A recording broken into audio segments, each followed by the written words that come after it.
안녕하십니까. 독거투자일지 제레미야입니다. 오늘은 핵전쟁과 휴전, 미국의 압박 속 칼자루는 푸틴의 지다 2편입니다. 1편을 오셔야지 스토리가 이어집니다. 미국의 참전 가능성이 이제 높아졌죠. 전쟁 피로도가 높아진 러시아는 이번에 이제 국채 이자 지급을 하면서 유화적인 제스처를 보였습니다. 뭐 일단은 제스처만 보여놓고 떠보는 중이긴 합니다.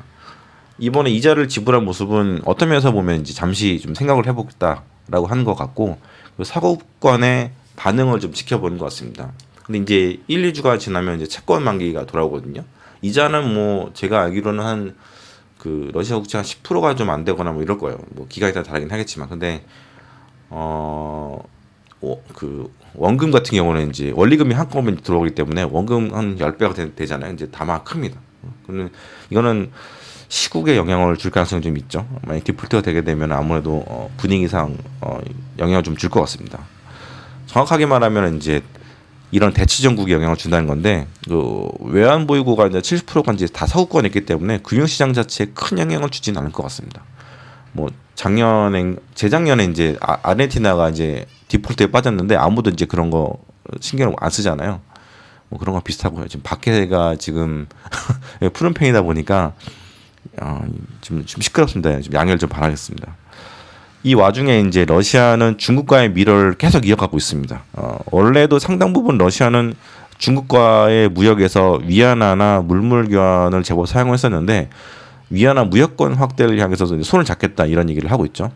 이게 사실은 달러 패권에 대한 굉장한 도전이긴 합니다. 왜냐하면 이제 무역으로 볼 때는 위안화가 상당히 이제 비중이 있기 때문에 그렇겠죠.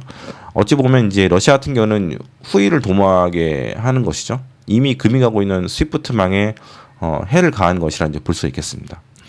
달러 패권에 도전을 한다면 도전한다고 한다면 이제 일단 안 좋은 거 아니냐 이렇게 생각하실 수 있는 분들도 은근히 있는데, 이게 사실 장단점이 있습니다. 사실 IMF 체제를 경험한 우리 한국인들에게 달러 패권은 깡패 같은 존재이기도 합니다. 달러로 우리가 정말 많은 수모를 겪었습니다. 테헤란로에 있는 많은 건물들이 그 당시 이제 IMF 터졌을 때 미국이 가져왔고, 은행들 이제 지분 보시면 절반 이상은 다 해외잖아요. 다 미국이 가져왔죠. 이런 사건을 경험했습니다. 지금까지 이제 살아 있다면 세계적인 기업이 됐을 그 대우그룹도 분해가 됐습니다. GM이 그 대우차를 헐값에 인수를 해서 오랫동안 동남아시아와 중국에서 큰 돈을 벌었습니다. 점유율 1위까지 갔으니까요. GM은 사실은 뭐 미국 차들이 다 그렇지만 연비가 안 좋은 차, 큰 차 이런 플랫폼이 있었는데, 특히 이제 90년대, 2000년대까지만 해도 그랬죠. 근데 가성비 좋은 소형 플랫폼을 이제 손쉽게 얻었습니다. 그 대우차를요. 제 기억에 이제 대우차 가격을 10조 정도까지도 이제 생각했던 게 이제 김우중 회장이었는데, 아마 제 기억에 한 3천억인가 이렇게 거의 이제 수탈되듯이 이제 GM이 가져갔던 걸로 기억을 합니다.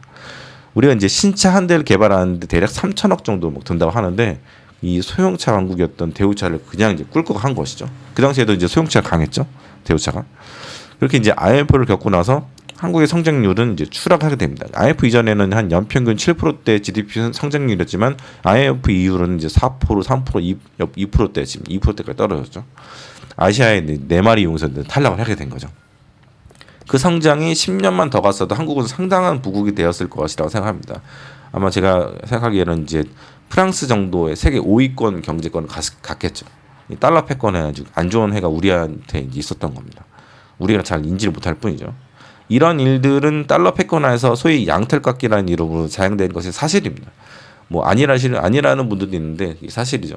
우리가 절대선이라고 생각하는 미국 중심의 달러 패권은 사실 제국주의의 한 단면일 수도 있습니다. 미국은 달러의 가치를 내리고 올리고 이렇게 반복하면서 가만히 앉아서 이제 달러를 회수합니다.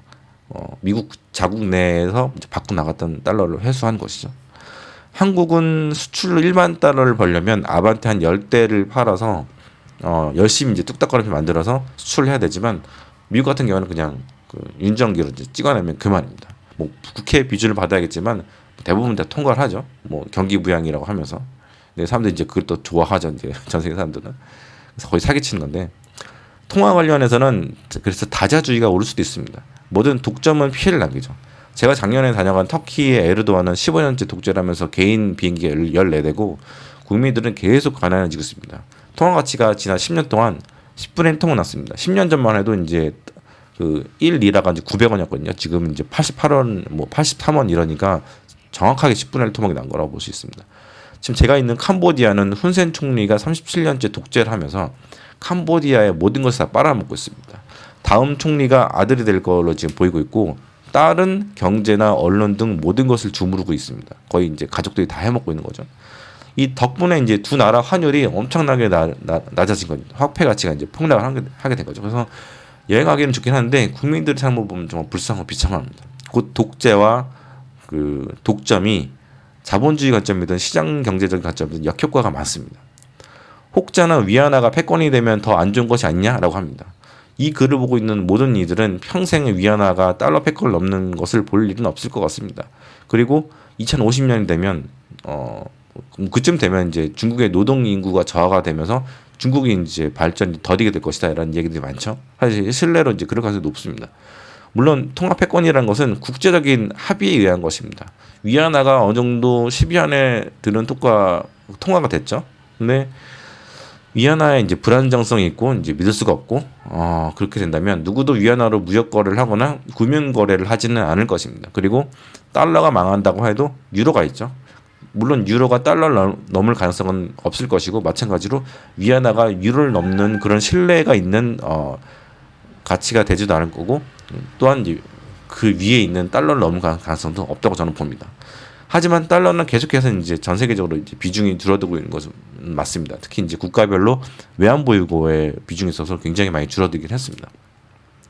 달러 패권의 역사를 보면 세계 2차 대전 이후 승자가 된 미국도 이제 이유가 되겠지만 70년대 이제 원유 거래를 이제 달러를 하면서 공고해진 측면이 좀 있습니다. 원유는 어떤 나라도 다 필요하기 때문에 거래를 하려면 달러가 이제 필요해진 것이죠.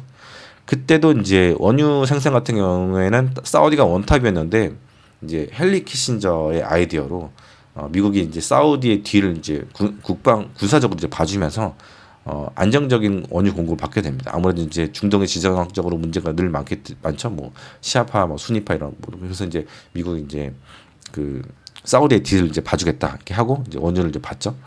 그리고 이제 돈방석에 엄청나게 오르게 됩니다. 사우디가. 그러면서 이제 미국이 이제 또 하나의 아이디어를 냅니다. 그 번 돈으로 멋진 건물들을 짓자라고 제안합니다. 그래서 미국 건설사들이 이제 마구 이제 거기 들어갔고 콩고물로 한국 건설사들 이제 70년대 이제 엄청나게 많이 들어갔죠. 그래서 앞으로도 해먹고 뒤로도 해먹었던 것이 이제 미국이었고 또 사우디가 제가 기억하기로는 한 세계적으로 4위, 5위 정도 되는 이제 미국 무기를 이제 구입하는 국가입니다. 그래서 엄청나게 이제 많이 미국은 이익을 보게 된 거죠.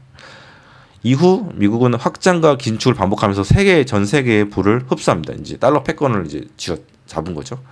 금리가 낮은 확장 시기에는 이머징도 버블을 즐깁니다. 왜냐하면 돈이 이제 미국에서 많이 흘러나오기 때문에 투자도 많이 하죠. 그리고 결정적으로 갑자기 긴축을 이제 하게 되죠. 긴축이라는 걸 굉장히 이제 빠르게 하게 되는데 그렇게 되면 이제 그 버블 상태의 부채로부터 높은 금리를 이제 빨아먹기 시작을 한 거죠.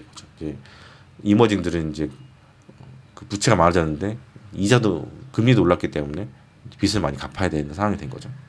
우리가 이제 1대1로가 중국이 이제 이머징을 빨아먹는 방법이라고 많이 얘기하잖아요. 이제 거의 이제 이머징 국가들을 이제 파괴시킨다라고 얘기하는데 제가 뭐 나중에 이야기할 있겠지만 옆에 이제 라오스 같은 경우도 이제 그런 측면이 있습니다. 왜냐면은 기차 하나를 깔았는데 이 길이가 그렇게 길진 않은데 라오스의 GDP의 절반 정도가 될 정도가 된다고 합니다. 이제 그만큼 이제 중국의 빚을 진 거죠. 어쨌든 간에 이런 달러 패권은 미국도 제국주의의 한 단면이라고 볼 수 있다는 이야기를 드리는 겁니다. 제가 두 번에 걸쳐서 현재 상황을 분석을 해보았는데요. 이제 칼자루는 이제 푸틴 지고 있습니다. 다음 글을 쓸 때쯤이면 저는 이제 태국 방콕에 있을 것 같은데 좋은 소식이 이제 크렘린 군에서 들려오기를 바랍니다. 근데 지금 전제 상황이 계속 안 좋아지는 상황이다 보니까 어떻게 될지는 예상하기가 참 쉽지가 않은 것 같습니다. 일단은 잘 풀려서 피난 갔던 400만 명의 우크라이나 피난민들도 귀국해서 조직 재건이 아니라 나라 재건에 힘을 쏟았으면 합니다. 좀 더 이제 강한 우크라이나가 되었으면 합니다. 감사합니다.